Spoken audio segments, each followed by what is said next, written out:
이제 우리 함께 말씀을 보실 때 창세기 29장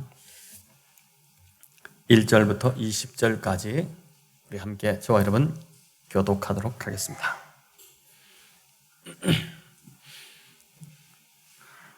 창세기 29장 1절 제가 먼저 읽습니다. 야곱이 길을 떠나 동방 사람의 땅에 이르러 본즉 들에 우물이 있고 그 곁에 양 세 떼가 누워 있으니 이는 목자들이 그 우물에서 양떼에게 물을 먹임이라.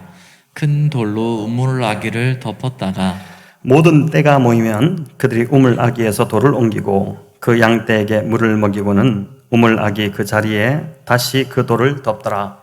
야곱이 그들에게 이르되 내 형제여 어디서 왔느냐. 그들이 이르되 하란에서 왔노라. 야곱이 그들에게 이르되 너희가 나홀의 손자 라반을 아느냐. 그들이 이르되 아노라. 야곱이 그들에게 이르되 그가 평안하냐. 이르되 평안하니라. 그의 딸 라헬이 지금 양을 몰고 오느니라. 야곱이 이르되 해가 아직 높은즉 가축 모일 때가 아니니 양에게 물을 먹이고 가서 풀을 뜯게 하라. 그들이 이르되 우리가 그리하지 못하겠노라. 때가 다 보이고 목자들이 우물아기에서 돌을 옮겨야 우리가 양에게 물을 먹이느니라. 야곱이 그들과 말하는 동안에 라헬이 그의 아버지의 양과 함께 오니 그가 그의 양들을 치고 있었기 때문이더라. 야곱이 그의 외삼촌 라반의 딸 라헬과 그의 외삼촌의 양을 보고 나아가 우물아기에서 돌을 옮기고 외삼촌 라반의 양떼에게 물을 먹이고 그가 라헬에게 입맞추고 소리내어 울며 그에게 자기가 그의 아버지의 생질이요 리브가의 아들됨을 말하였더니 라헬이 달려가서 그 아버지에게 알림해 라반의 그의 생질 야곱의 소식을 듣고 달려와서 그를 영접하여 안고 입맞추며 자기 집으로 인도하여 드리니 야곱이 자기의 모든 일을 라반에게 말하매 라반이 이르되 너는 참으로 내 혈육이로다 하였더라. 야곱이 한 달을 그와 함께 거주하더니 라반이 야곱에게 이르되 네가 비록 내 생질이나 어찌 그저 내 일을 하겠느냐. 네 품삯을 어떻게 할지 내게 말하라. 라반에게 두 딸이 있으니 언니의 이름은 레아요 아우의 이름은 라헬이라. 레아는 시력이 약하고 라헬은 곱고 아리따우니 야곱이 라헬을 더 사랑함으로 대답하되 내가 외삼촌의 작은 딸 라헬을 위하여 외삼촌에게 7년을 섬기리이다. 라반이 이르되 그를 네게 주는 것이 타인에게 주는 것보다 나으니 나와 함께 있으라.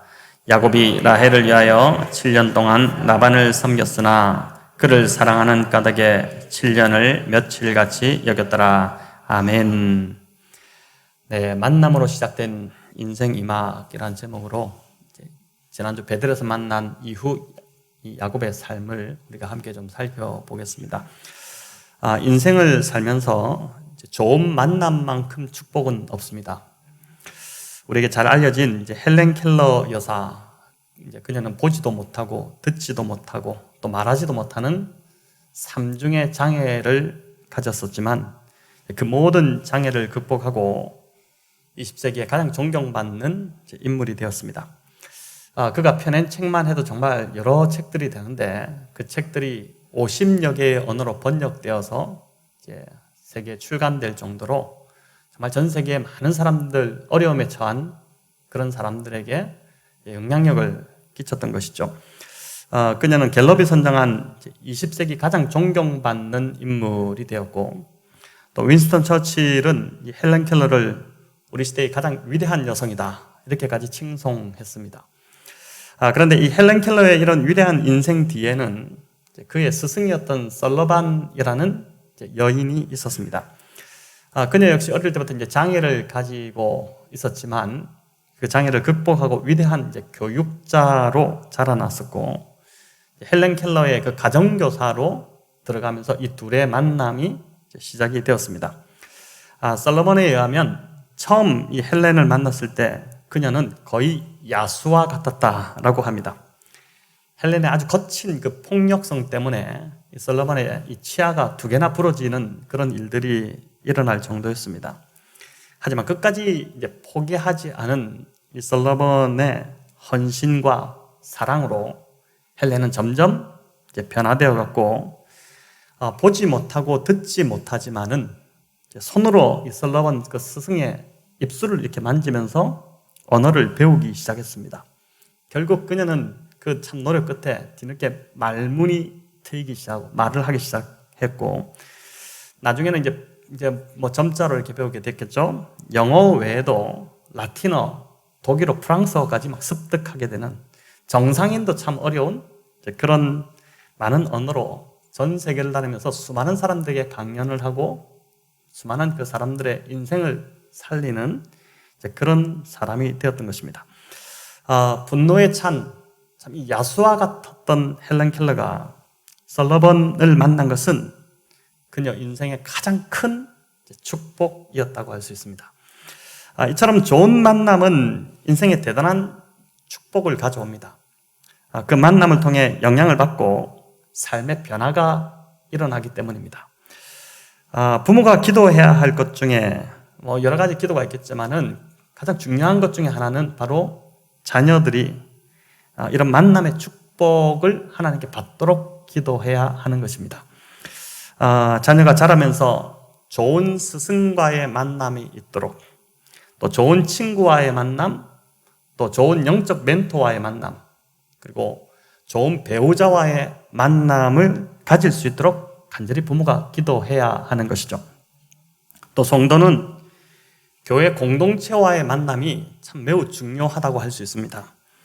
교회가 행복하고 오고 싶고 또 예배가 즐겁고 기쁘면 삶이 저절로 평안해지고 또 안정이 되기 시작합니다. 저희 교회 공동체가 계속해서 서로에게 선한 영향력을 끼치는 교회로 그렇게 자라가기를 소망합니다. 자, 이처럼 이제 사람과의 만남도 이런 선한 변화가 일어나는데, 하물며 하나님과의 만남은 어떠할까요? 한 인생이 하나님을 제대로 만났다면 그 사람은 반드시 변화가 일어납니다. 역사를 영어로 히스토리라고 하죠. 히스 스토리입니다. 그분의 역사, 즉 예수님의 이야기가 역사인 것이죠. 예수님을 중심으로 예수님 이전은 비포 크라이스트, BC가 되는 것이고, 예수님 이후는 AD, 아노 도미니, 예수님의 시대가 되는 것입니다. 인생 역사도 마찬가지입니다.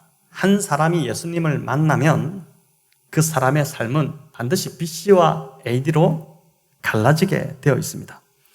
예수님 만나기 이전과 예수님과 함께하는 이후의 삶은 이제 변화가 일어나게 되는 것이죠.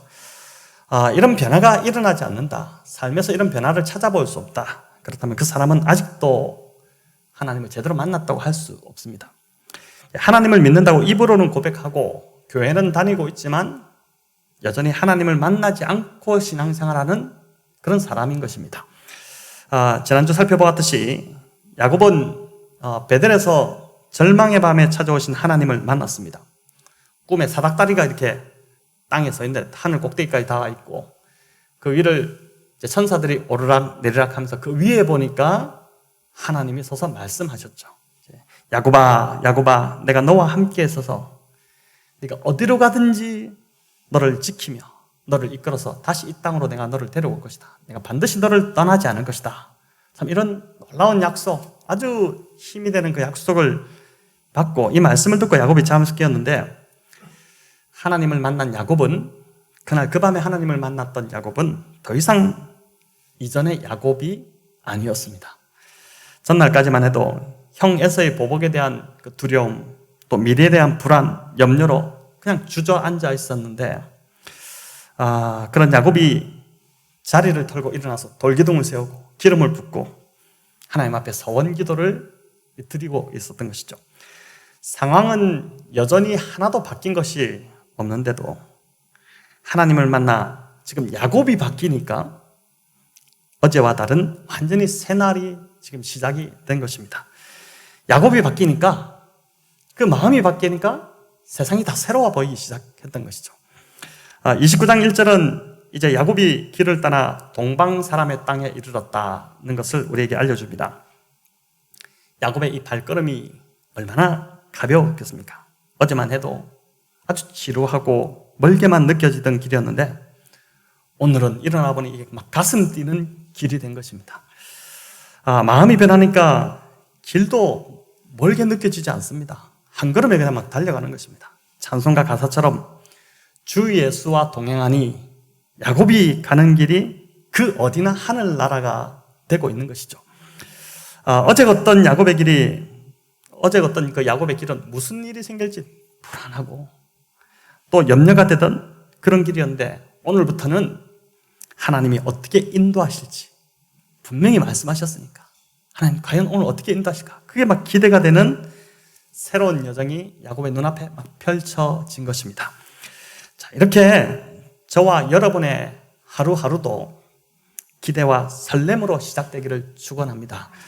염려와 불안과 두려움으로 하루를 막 시작하기 싫어서, 눈뜨기 싫어서, 일어나기 싫어서 그런 하루가 아니라 나와 함께 하시는 하나님이 오늘은 어떻게 나를 선하게 인도하실까? 하나님 또 오늘 내 삶에서 어떤 일을 행하실까? 이런 기대를 가지고 믿음으로 오늘 이번 한 주도 살아가시기를 축원합니다. 동방의 땅에 도착한 이 야곱은 양떼들에게 물을 먹이고자 우물에 이렇게 모여있던 목자들을 찾아갑니다. 목자들끼리는 서로 잘 정보를 이제 공유하고 서로 알고 있기 때문에 외삼촌 라반도 목축업을 하는 사람이었기 때문에 혹여나 알 수 있을까 이제 찾아간 것이죠. 2, 3절은 보니까 당시 목자들의 풍습을 잘 보여주는데 당시 물이 상당히 귀했죠. 그렇기 때문에 언제든지 이렇게 마실 수 있었던 것이 아니라 목자들이 다 모이면 양떼들을 다 데리고 오면 그때 이제 우물 아기를 막고 있던 큰 돌을 목자들이 서로 옮겨서 물을 마시게 하고 다 끝나면 다시 덮어놓고 이렇게 이제 했었습니다. 이 돌이 이제 큰 아기를 막고 있으니까 이게 혼자서 들 수 있는 그런 돌이 아니었죠. 우리가 여기서도 보니까 이곳에 도착해서 이들과 대화하고 있는 이 야곱의 모습 속에서 야곱의 변화된 모습, 어제와 다른 오늘의 야곱, 새로운 새 사람이 된 야곱을 우리가 보게 되는데 우리 4절과 5절 같이 한번 읽겠습니다. 야곱이 그들에게 이르되 내 형제여 어디서 왔느냐? 그들이 이르되 하란에서 왔노라. 야곱이 그들에게 이르되 너희가 나홀의 손자 라반을 아느냐? 그들이 이르되 아노라. 자, 아멘. 여기 보니까 야곱이 지금 이들에게 적극적으로 다가갑니다. 친근하게 내 형제여 어디서 왔느냐 이렇게 묻죠. 이들이 하란에서 왔다 이렇게 합니다. 여러분, 하란은 바로 이 동네입니다. 그러니까 지금 홈그라운드에 있는 사람들에게 야곱이 가서 너희가 어디서 왔느냐 이렇게 묻는 것이죠. 이 질문은 야곱이 아니라 오히려 여기 사는 이 토박이들이 물어야 될 질문인데, 먼저 물어야 될 질문인데 이 낯선 사람이 왔으니까 당연히 어디서 왔습니까? 이렇게 묻지 않겠습니까? 근데 지금 오히려 야곱이 먼저 다가가지고 당신들 어디서 왔습니까? 이렇게 이제 묻고 있는 것입니다. 야곱은 사실 이렇게 적극적인 사람이 아니었습니다. 우리가 살펴보았지만은 아버지를 속여서 축복을 가르칠 때도 누가 앞장섰습니까? 나이 많으신 할머니 같은 어머니가 앞장을 섰습니다. 그 뒤에, 그 치마 뒤에 숨어가지고 아버지가 혹시나 나를 알아차리면 내가 들키면 어떨까 하는 노심초사 막 마음을 졸였던 소심한 자가 바로 이 야곱이었습니다. 그런데 그가 하나님을 만나니까 그 만나고 난 이후 보니까 지금 낯선 사람들에게 다가가는 것이 두렵지 않게 된 것입니다. 자기 문제가 해결이 안 되고 늘 우울함에 짓눌리고 있는 사람들은 다른 사람들에게 잘 다가가지 못합니다. 눈도 잘 맞추지 못하고 말도 잘 걸지 못하죠. 마음이 편해야지 말도 걸 수 있고 그렇지 않습니까? 지금 야곱이 두려움이 있었다면 이렇게 하지도 못했을 것입니다.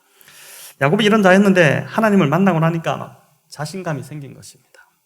어딜 가든지 하나님 나와 함께 하신다고 하셨고 하나님 나를 지켜주신다고 하셨으니까 그런 이제 약속 때문에 사람이 두렵지 않게 되고 자신감이 생기고 그렇게 됐던 것이죠.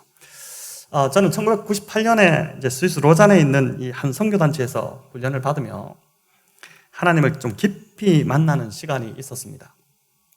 그 1년을 보낸 후에 한국에 돌아왔을 때 제 스스로도 참 놀랄 정도로 제 안에 큰 변화가 있었는데 그게 뭐냐면은 영적 자존감이 회복되어 있는 저 자신을 보게 된 것입니다.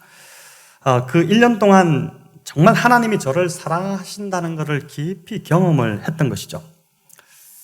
영적으로 주눅이 들어 있었고 또 여러 면에서 자신감 없던 저를 하나님께서 그 기간 동안 이런저런 모양으로 이제 찾아오셔서 만나주시고 만져주시고 그런 시간이 있었습니다. 강의 시간에 주시는 말씀들을 통해서 또 말씀하시기도 하고 또 매일 이제 1시간 이상씩 그 옆에 큰 숲이 있었는데 그 숲을 이렇게 산책을 하는데 그 산책할 때 혼자서 이제 걸어가는데 하나님 계속해서 내가 이만큼 너를 사랑한다. 내가 너를 사용할 것이고 내가 너를 떠나지 않을 거야. 너와 함께 할 것이다. 이런 말씀들을 계속 이제 들었던 것입니다. 또 어떤 날은 강사들이 이제 기도를 학생들에게 해주셨는데 다른 사람들은 뭐 그냥 대충 기도하고 넘어가는데 유독 저에게만 집중적으로 시간을 내서 여러 사람들이 붙어서 이제 기도해주고 이렇게 했던 것이죠. 그런 적이 많았습니다. 다른 학생들이 막 시기할 정도로 저만 사랑한다는 것을 하나님이 강하게 이렇게 보여주셨던 것이죠. 몇 번의 하나님이 깊이 찾아오셨던 시간들이 있었는데 그런 시간들을 통해서 이제 하나님의 사랑이 이렇게 깊이 깨달아지고 나를 사랑하신다는 확신이 오기 시작하니까 영적 자존감이 이렇게 회복이 일어나기 시작했던 것입니다. 자, 그러고 나니까 누구를 만나도 좀 당당해지고 그 사람 상대가 어떤 사람이든 간에 관계없이 굉장히 좀 당당하게 그 사람을 만나는 저의 모습을 보게 되었고 두렵지 않은 이제 그런 모습을 본 것입니다. 저는 지금도 그 사랑으로 지금도 목회를 하고 있는 것이죠. 사랑하는 성도 여러분, 혹 요즘 내가 많이 위축되어 있고 주눅 들어 있다면 그래서 사람들을 만나는 것이 참 두렵고 피하고만 싶다면은 바로 지금이 하나님을 깊이 만나야 할 때라는 것을 기억하시기 바랍니다. 하나님을 만나 여러분 그 사랑을 깊이 경험하면 회복이 일어납니다. 영적 자존감이 회복되기 시작하고 자신감 어떤 것들이 자신감이 생기기 시작하고 아니 하나님이 나를 사랑하시는데 뭐가 문제가 있나? 그분이 나를 지켜주신다는데 내가 무슨 두려움이 있겠나? 이렇게 이제 되는 것이죠. 이제 9절은 보니까 야곱이 라헬을 극적으로 만나는 장면인데 우리 9절을 같이 한번 읽어볼까요? 야곱이 그들과 말하는 동안에 라헬이 그의 아버지의 양과 함께 오니 그가 그의 양들을 치고 있었기 때문이더라. 아멘. 자, 타이밍이 너무 기가 막히지 않습니까? 야곱이 우연히 찾아간 우물에서 외삼촌 라반의 소식을 들었고 그 우물이 얼마나 많았겠습니까? 그 땅에. 우연히 한 우물 갔는데 거기서 외삼촌 라반의 소식을 들었고 근데 소식을 듣고 그 목자들과 이야기하던 중에 마침 하필 그때에 외삼촌 라반의 딸이 양떼들에게 물을 먹이기 위해서 글로 내려온 것입니다. 우연도 이제 이런 우연이 없는 것이죠. 하나님을 믿지 않는 자들에게는 참 신기하다. 어떻게 이런 일이 있나? 참 우연도 이런 우연이 없네. 이렇게 생각하겠지만은 하나님을 믿는 자들에게는 어떻습니까? 이 모든 것이 하나님의 세밀하신 계획, 섭리, 이끄심, 그 인도하신 가운데 일어나고 있는 것이죠. 우리가 이런 것을 많이 경험하고 있지 않습니까? 세상 사람들에게는 재수가 좋구나 또는 오늘 일진이 좋았다 이렇게 하고 그것으로 끝이겠지만은 예수 믿는 저와 여러분에게는 모든 게 다 하나하나 감사의 조건이 되기 시작하는 거고 야, 진짜 하나님 살아계시구나 믿음이 생기기 시작하는 것이고 하나님에 대한 신뢰가 더 커지는 그런 기회가 되는 것입니다. 그래서 하나님에 대한 이런 믿음이 굳건해지기 시작하면 좋은 일이 생길 때뿐만 아니라 우리 살다 보면 어떻게 좋은 일만 있겠습니까? 여러 불행한 일들이 갑작스럽게 닥치는 어려움들이 있지 않습니까? 그런 일이 오더라도 당황하거나 불안해하지 않게 되는 것입니다. 하나님에 대한 이 믿음이 있기 때문에 하나님 지금도 지금까지도 나를 선하게 인도해 오셨기 때문에 이번에도 뭔가 하나님의 뜻이 있겠구나. 하나님의 숨은 뜻이 있겠구나. 그래서 이 고난이 지나가면은 하나님 더 큰 것으로 나에게 기쁨을 주시겠구나. 오히려 이 어려움을 하나님께서 어떻게 선으로 바꿔 가실까? 그런 기대감, 하나님에 대한 신뢰를 가지고 그 시간을 통과하게 되는 것입니다. 세상 사람들은 다 막 불안해하기 시작하고 어떻게 할까 막 이렇게 하는데 우리는 그냥 편안하게 그 시기를 지나갈 수 있게 되는 것이죠.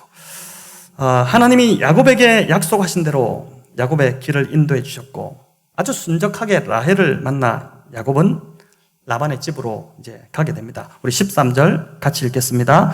라반이 그의 생질 야곱의 소식을 듣고 달려와서 그를 영접하여 안고 입맞추며 자기 집으로 인도하여 드리니 야곱의 자기의 모든 일을 라반에게 말하매. 자, 야곱이 라반의 집에 들어갔는데 여기 보니까 야곱이 자기의 모든 일을 라반에게 말하였다 이렇게 합니다. 이전에 야곱으로서는 상상도 할 수 없는 일입니다. 야곱은 자기 속을 절대 보이지 않는 사람이었습니다. 속이 아주 은큼한 자였죠. 사람의 약점을 잘 알고 그거를 이용해 먹던 자였습니다. 형이 배고픔을 못 참는다는 걸 잘 알고 형이 사냥에서 돌아올 때, 에서가 돌아올 때 어떻게 합니까? 팥죽을 맛있게 끓여서 냄새를 막 풍겨가지고 그 이제 장자권하고 바꾸자 이렇게 이제 했던 자였죠. 그런데 그가 지금 외삼촌 앞에서 그동안 자기가 겪었던 일을 다 말했다 이렇게 하는 것입니다. 여러분, 하나님을 만난 사람들의 특징은 숨기고 가리지 않습니다. 삶이 투명하고 있는 그대로 솔직합니다. 있는 모습 그대로 하나님이 자신을 받아주셨다는 것을 알기 때문에 자신을 더 이상 포장할 필요가 없는 것입니다. 더 나은 모습으로 보이지 않아도 됩니다. 지금 이 모습 이대로 하나님이 나를 알고 계시고 지금 이 모습도 그대로 하나님이 나를 사랑하신다는 그 확신이 있기 때문에 이제 그냥 뭘 꾸미지 않는 것이죠. 삶이 투명하지 않은 사람들은 지금도 무언가 숨길 것이 있다는 것입니다. 그걸 드러내는 것이 두렵고 그 문제가 아직 해결되지 않았기 때문에 자꾸 감추려고 하는 것이죠. 그러나 하나님 안에서 모든 문제를 다 해결받은 자들은 더 이상 숨길 필요가 없는 것입니다. 아주 그냥 삶이 자연스러워지는 것이죠. 하나님이 여전히 사랑하신다는 확신, 이게 참 중요한 것 같습니다. 하나님을 만난 저와 여러분은 앞으로 삶이 점점 더 투명해지기를 바랍니다. 앞뒤가 다르지 않기를 바랍니다. 물론 이제 TMI가 될 필요는 없습니다. TMI가 뭔지 아시죠? Too much information. 굳이 말하지 않아도 되는 정보까지 다 말하고 이렇게 할 필요는 없는 것입니다. 그러니까 아이들은 어릴수록 다 말하는 경향이 있습니다. 저희 집 아이들, 특별히 둘째가 막 이것저것 다 말하고 다니니까 야 그만 좀 말해라. 사람들에게 그만 좀 그 이야기해라. 막 그런 이제 이야기를 하는데 그냥 순수하니까 그런 것이죠. 아이들일수록 순수하니까 말을 지혜롭게 할 필요가 있지만 하지만 하나님 만난 자의 특성은 정직하고 투명하고 솔직한 삶, 이게 하나님 만난 변화된 자의 삶인 것입니다. 이제 14절 15절은 야곱이 라반의 집에 한 달 정도 거주한 후에 야곱이 라반에게 이제 한 말인데 우리 같이 한번 읽어볼까요? 라반이 이르되 너는 참으로 내 혈육이로다 하였더라. 야곱이 한 달을 그와 함께 거주하더니 라반이 야곱에게 이르되 네가 비록 내 생질이나 어찌 그저 내 일을 하겠느냐? 네 품삯을 어떻게 할지 내게 말하라. 자, 여기 보십시오. 야곱이 외삼촌 라반의 집에 머문 지 한 달 되었을 때입니다. 라반이 야곱에게 품삯을 어떻게 쳐주면 좋겠냐 이렇게 물었습니다. 여러분, 라반은 보통 인물이 아닙니다. 우리가 그냥 생각하는 평범한 인물이 아닙니다. 그냥 멍하니 있다가는 그냥 그 사람한테 완전 당해버리는 머리 회전이 보통 빠른 사람이 아닌 것이죠. 이런 라반이 야곱에게 절대 공짜 밥을 먹일 사람이 아닌데 지금 야곱에게 품삯 쳐주겠다 이렇게 하는 것이죠. 왜 그랬을까요? 여러분, 야곱이 한 달간 보니까 밥값 이상을 했기 때문입니다. 라반이 한 달을 지켜보니까 종들보다 더 열심히 한 것이죠. 지켜보니까 쓸모있고 데리고 있으면 이득이 되겠다 싶으니까, 그러니까 만약에 그렇지 않았으면 조카가 뭐고 다 그냥 한 달 딱 지켜보고 쫓아보낼 심산이었는데 보니까 쓸모가 있었던 것이죠. 그냥 돌로 보내기는 너무 아까우니까 품삯을 쳐주겠다 이렇게 하면서 지금 붙잡은 것입니다. 아주 냉혹하게도 지금 라반은 야곱을 조카로서 대하는 것이 아니라 이게 나한테 돈이 되겠나 안 되겠나 이걸 따져서 그냥 그런 사람으로 취급을 하는 것입니다. 그런데 이 모습이 이전에 야곱의 모습과 너무 닮아 있는 것이죠. 야곱이 이랬지 않습니까? 근데 야곱이 확실히 지금 보니까 변했습니다. 이전 같으면 이제 일도 가려서 했을 것입니다. 힘든 일은 하는 척 하다 뒤로 슬쩍 빠져버리고 사람들에게 보일 만한 생색내는 것들만 그냥 가서 내가 이렇게 많이 한다 이렇게 했을 텐데 이걸 야곱보다 훨씬 야곱의 머리 위에 앉아있는 라반이 모를 리가 없죠. 라반이 얼마나 비상한 사람인데 그걸 모르겠습니까? 그런데 라반이 봐도 지금 야곱이 그런 걸 따지지 않고 진짜 성실하게 열심히 하니까 이거 붙잡아야겠다. 이제 사위 삼아서 그냥 데리고 있으면 큰 이득 보겠다. 이렇게 생각이 된 것입니다. 여러분, 하나님을 만난 자의 삶은 이렇게 매사에 최선을 다하는 삶을 살게 됩니다. 적당히 사람 눈치 보고 하지 않습니다. 하나님 앞에서 이 일이 옳다 싶으면 전적으로 자신을 다 던지면서 그냥 매진합니다. 여러분, 그래서 이런 사람은 보니까 어디를 가든지 사랑받습니다. 사람들이 다 알아봅니다. 그죠? 라반이 지금 야곱이 저렇게 한 달간 열심히 하는 척 해가지고 나에게 환심을 사려고 하는 거겠지. 그걸 왜 못 알아보겠습니까? 그게 아니라 진짜 한다는 걸 알았던 것이죠. 그래서 이제 이렇게 하나님 앞에서 최선을 다하는 사람들은 직장에서도 어디를 가든지 다 영향력을 발휘하기 시작합니다. 교회도 마찬가지죠. 그냥 직분을 맡았기 때문에 의무감에서 이제 하는 것이 아니라 하나님 사랑해서 그 사랑하는 마음이 너무 넘쳐서 최선을 다하는 자, 그런 사람이 이제 공동체의 리더가 되는 것이고 공동체에 영향을 미치게 되는 것이죠. 이런 사람은 이제 굳이 이런 사람들은 교회 가자 이렇게 전도하지 않아도 그 사람 나가는 그 교회 가고 싶어집니다. 한국 교회가 욕먹는 이유 중에 하나가 자기 일에 최선을 다하지 않으면서 전도하는 사람들 때문일 것입니다. 직장에서 일은 엉망으로 하는데 이제 주일만 되면은 교회 갑시다 이렇게 연락 오면은 니나 가라 니나 가. 그런 교회 가고 싶지 않고 네가 가진 신앙 나는 갖고 싶지 않다 이렇게 되는 것이죠. 이전에 야곱은 참 밉상스러웠고 또 피하고 싶었고 함께 하고 싶지 않은 그런 자였습니다. 하지만 이제 야곱은 참 가까이 하고 싶은 자로 바뀌었고 이제 붙잡아 두고 싶은 자로 바뀐 것입니다. 저와 여러분 참 어디를 가든지 직장이든 가정이든 교회든 이제 이렇게 가까이 하고 싶고 붙잡아 두고 싶은 그런 자가 되면 좋겠습니다. 에이, 그 사람 아니야. 그 사람 가까이 하지 마. 그 사람 조심해야 돼. 여러분, 이런 말을 듣고 있다면 인생을 잘못 산 거죠. 헛산 것입니다. 우리 교회 성도님들은 어디를 가든 정말 사랑받고 가까이 하고 싶고 사람들이 다가오고 싶은 그런 성도님들 되시기를 축원합니다. 이제 변화된 야곱의 모습 우리가 한 가지만 더 살펴보고자 하는데 20절 우리 같이 한번 읽어볼까요? 야곱이 라헬을 위하여 7년 동안 라반을 섬겼으나 그를 사랑하는 까닭에 7년을 며칠같이 여겼더라. 아멘. 자, 베들에서 하나님을 만난 이 야곱이 제대로 변화되었다는 그 증거가 바로 여기 이 대목에 나옵니다.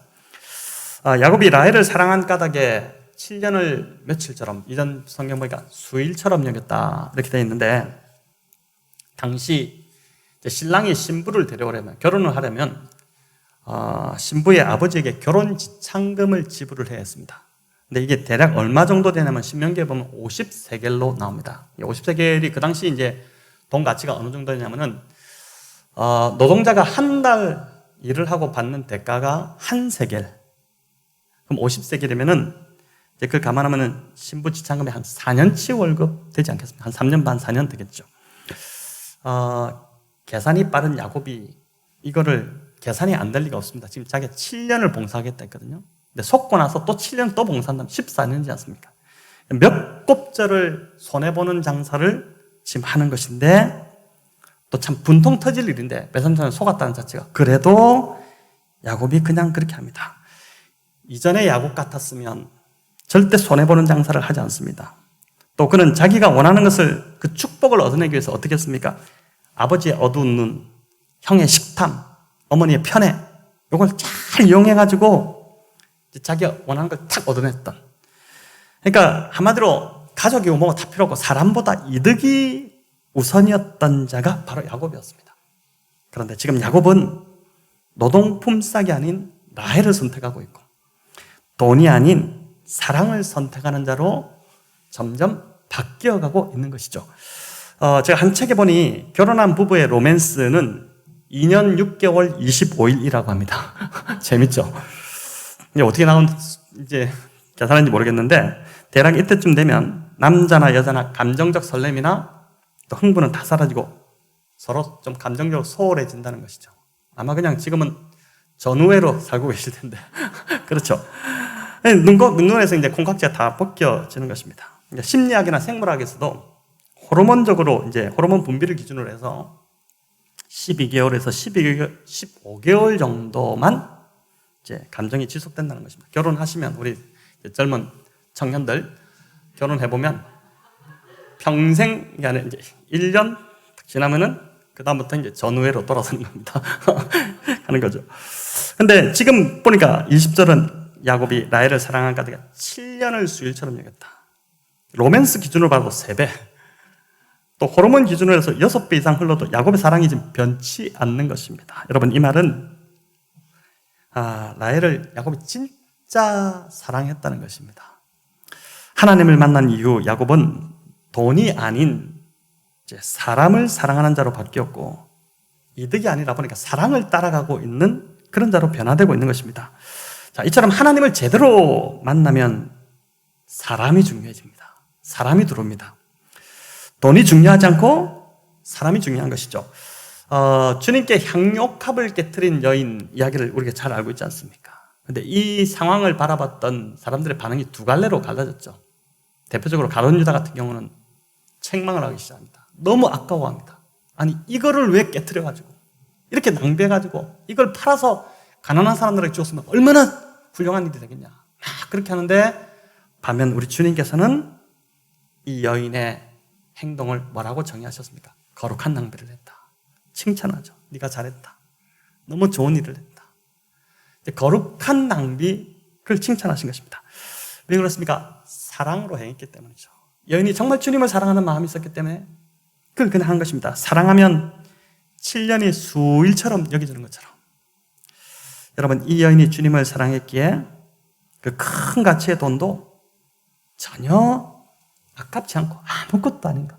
그냥 그렇게 된 것입니다. 영혼을 사랑하지 않으면 아까워서 못 베풉니다. 자꾸 움켜쥐려고 하죠. 나도 없는데 누구를 돕느냐 막 이렇게 합니다. 그러나 사랑하면은 아깝지 않습니다. 사랑하면 시간도 아깝지 않고 돈도 아깝지 않고 그냥 다 주고 싶습니다. 이게 이제 사랑하면 그렇게 되는 것이죠. 저는 저희 교회가 지금까지도 참 돈을 중요하게 여기기보다 영혼을 참 중요하게 여기는 교회로 걸어왔다고 믿습니다. 오늘 이제 운영위원회 결정사항에도 올렸지만 이제 교회가 입주한 이 상가 상인분들께 추석 명절을 맞아서 지금 이제 과일 상자 같은 거 하고 또 평생감사 캘린더를 선물하려고 합니다. 평생감사 캘린더가 이제 우리 성도님들께도 이번 주에 보내드리는데 평생감사 책에 나오는 그 감사 구절, 그 참 좋은, 하루 읽으면 참 365일 돼서 하루 읽으면 참 좋은 그 캘린더를 이렇게 선물하려고 합니다. 무슨 교회로 사람들 데리고 오려는 전도 목적 이런 게 아니라, 그게 우선이 아니라 조그만 것이지만 코로나로 너무 지금 힘들고 지치고 이런 시기를 보내고 있는 우리 이제 이웃이지 않습니까? 이들에게 조그만 것이지만은 그 하나로 좀 응원하고 그렇게 이제 힘을 드리고자 운영위원들께서 지혜를 모아 주셨습니다. 이곳에서 이제 생업을 꾸려가시는 여기 계신 분들, 그분들을 사랑하는 마음이 있기에 내릴 수 있는 결정인 것이죠. 그 사랑하는 마음이 없으면 아까워집니다. 그렇게 안 하고 싶죠. 더 아끼고 싶죠. 그러나 정말 이분들을 주님의 마음으로 좀 주님의 사랑을 그들에게 흘려보내고 싶은 마음이 있기 때문에 제가 내린 결정이죠. 저와 여러분은 이 사랑을 하나님께 이미 충분히 받았음을 믿습니다. 야고보로부터 2000년이 지난 어느 날 하나님은, 하늘에 계신 우리 하나님 아버지께서는 시간이나 돈과는 비교할 수 없는 당신의 고귀한 아들을 십자가에서 희생시키셨습니다. 이유는 딱 단 하나, 저와 여러분을 사랑하셨기 때문입니다. 사랑하셨기 때문에 이 일이 가능했던 것이죠. 여러분, 이 사랑을 맛보면 맛볼수록 저와 여러분은 변화될 수밖에 없습니다. 7년을 정말 수일처럼 여겼던 이 야곱처럼 저와 여러분도 그렇게 변화될 것입니다. 신앙을 감추려고 해야 감출 수 없는 공간이 있습니다. 바로 가정입니다. 밖에서는 아주 신실한 신자인 척 여러분 그렇게 할 수 있어도 가정은 금세 들통이 납니다. 특별히 자녀들에게는 더 그렇습니다. 어떤 가정에 한 목사님이 신방을 가셔서 예배를 드리게 되었는데, 예배를 드리고 앉았는데 이제 어머니가 아이들로 얘야 엄마가 늘 읽던 책 가져오렴 이렇게 했답니다. 그래서 아이가 책을 탁 들고 왔는데 홈쇼핑 책을 들고 온 겁니다. 여러분, 그래서 바울은 에베소서에서 성령 충만을 가정생활과 연관시켜서 설명하고 있지 않습니까? 부부의 관계, 부모의 관계, 이걸 성령 충만과 연결시키는 것입니다. 이게 성령 충만은 무슨 기도하면서 막 뜨겁게 소리 지르고 막 마음이 뜨거워지고 이런 것이 아니라 성령 충만은 삶이라는 것입니다. 삶. 진짜 하나님을 만난 사람인지, 진짜 성령 충만한 사람인지는 다른 곳이 아니라 가정생활에서 드러난다는 것이죠. 가정생활에서 성령의 열매가 맺히지 않는다면, 가정생활에서 변화된 모습이 보이지 않는다면 아직 하나님을 제대로 만나지 못한 것입니다. 성도 여러분, 가짜로 살지 마시고, 피곤합니다. 가짜로 살아가려면 아닌데 아닌 척 그렇게 살아가려면 너무 피곤하죠. 정말 깨어지고 낮아진 그 절망의 자리에 우리 주님 찾아오셨는데 오늘도 찾아오십니다.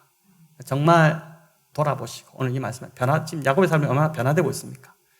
변화돼야지 삶이 아름답죠. 변화되지 않고 그대로 똑같이 있으면 아름답지 않습니다. 우리 성도들도 물론 또 이 교회에 와서 계속 또 변화가 일어나는 분들이 참 있습니다. 그게 참 저에게는 참 기쁨인데 하나님도 마찬가지겠죠.